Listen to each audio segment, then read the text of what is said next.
माननीय महापौर आणि माननीय उपमहापौर या पदासाठी 9 तारखेला सोमवार दिनांक 9 फेब्रुवारी रोजी मतदान होणार आहे, म्हणजे त्यांची निवडणूक होणार आहे. त्या निवडणुकीचे उमेदवारी अर्ज आज भरले जाणार आहेत. साधारण 11 ते 2 या वेळेत सर्व उमेदवार येऊन अर्ज भरतील. याच्यासाठी जो अर्ज भरला जातो त्याच्यामध्ये उमेदवारानं आपलं नाव त्याच्यामध्ये नमूद करायचं असतं. एक पालिका सदस्य त्यांना सूचक म्हणून सूचना देतो आणि दुसरा पालिका सदस्य अनुमोदक म्हणून त्याच्यावर सही करतो. याच्यामध्ये काही नियम आहेत.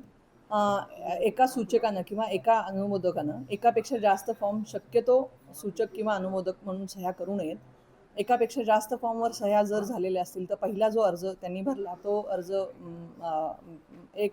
म्हणजे तो अर्ज सोडून बाकीचे सगळे अर्ज वगळण्यात येतात.